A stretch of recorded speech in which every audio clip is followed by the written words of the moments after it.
सफ़र नया भारत के इस नए सफ़र में आप सभी का स्वागत है। जैसा कि आप अभी देखेंगे तो हम अभी बिहार की राजधानी पटना में गंगा घाट में हैं और ये है गंगा, विशाल गंगा, और ये गंगा नदी के किनारे हम अभी खड़ा हैं। तो यहाँ से आज हम बात करने वाले हैं कि आखिर झारखंड का विकास कैसे हो पाया है, और यहाँ से हम तुलना करेंगे कि इस बिहार की राजधानी पटना से झारखंड का तुलना करने वाले हैं और देखने वाले हैं कि आखिर किस प्रकार से झारखंड का स्थिति है और अभी का हालात क्या है। जैसा कि आप यहाँ पे देखेंगे तो ये दृश्य आपको देखने में बहुत अच्छा लगेगा और ये है गंगा घाट। और यहाँ से यदि हम बात करें झारखंड का विकास यदि होता तो आप यहाँ से भी देख करके कल्पना कर सकते हैं कि ये जो बिहार का ये घाट बना हुआ है गंगा घाट, ये आपको देख करके बहुत अच्छा लगेगा। और इसी तरह से झारखंड की सरकार यदि बिहार को भी देख करके आगे बढ़ना शुरू करता तो एक एक कदम यदि आगे बढ़ते हुए चला जाता,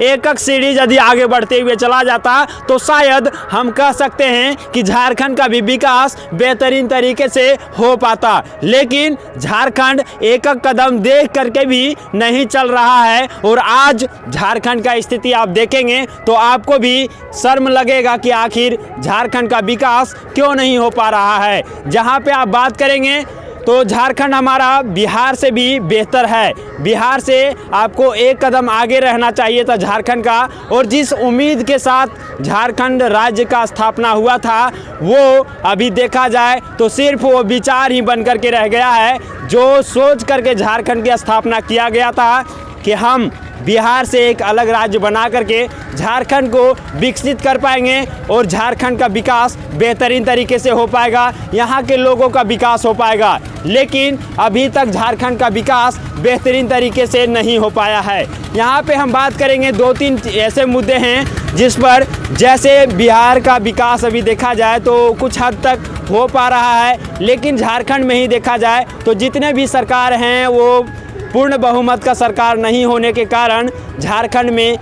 मुख्यमंत्री बदलते रहते हैं। और अभी देखा जाए तो एक बार भारतीय जनता पार्टी से एक मुख्यमंत्री जिसका नाम आप जानते हैं कि श्री रघुवर दास थे, और वो 5 साल तक अपना शासनकाल चलाए। लेकिन उसके बाद आप देखेंगे तो एक भी ऐसा सीएम नहीं है झारखंड में जो 5 साल तक रहे हों। तो आप बताइए कि सरकार बने और सरकार फिर गिर जाए तो आखिर झारखंड का विकास कैसे होगा।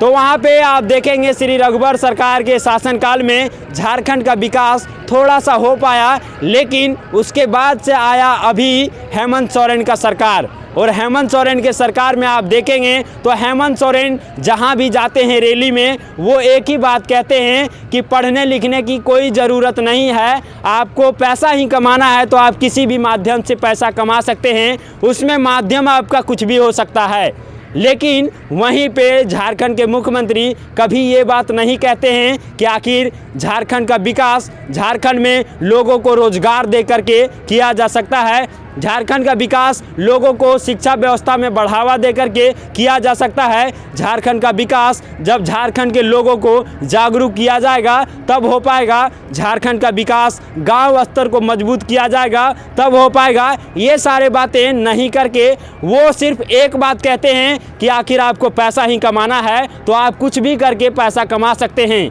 और सबसे बड़ी बात यह है कि जब झारखंड के मुख्यमंत्री ये बात कहते हैं, वैसे पढ़े लिखे युवा से जो बीए किए हैं, बीकॉम किए हैं, बीएससी किए हैं, एमए किए हैं, पीएचडी किए हैं, वैसे लोगों को जब कहते हैं कि आप कुछ भी करके पैसा कमाइए, उसमें से आप मुर्गी पालन भी कर सकते हैं, बकरी पालन भी कर सकते हैं, कुछ भी पालन कर सकते हैं, उससे भी आप पैसा कमा सकते हैं। तो अब यहाँ से मैं बताने वाला हूँ कि आखिर वैसे पढ़े लिखे युवा यदि ये सारे काम करने लगे तो आपको भी लगेगा कि पढ़ने की क्या ज़रूरत है। यदि नहीं भी पढ़ा जाता फिर भी वो सारे लोग वो सारा काम कर सकते थे। लेकिन पढ़े लिखे युवाओं को यदि ये कहा जाए तो झारखंड का विकास कैसे हो पाएगा ये आप कल्पना भी कर सकते हैं।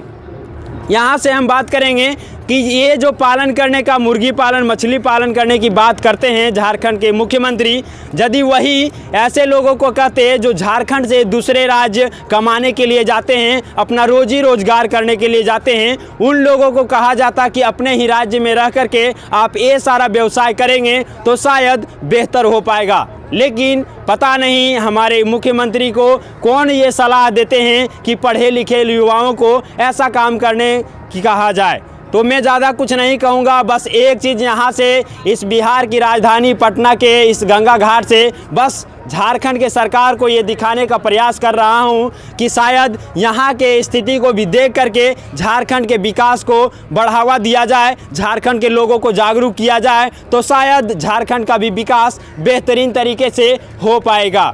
तो ज़्यादा कुछ मैं नहीं कहूँगा और एक नए बिहार, एक नए झारखंड और एक विकसित झारखंड की कामना करते हुए, सफ़र नया भारत से नए भारत की कामना करते हुए, मैं आनंद वर्मा, जय हिंद, वंदे मातरम।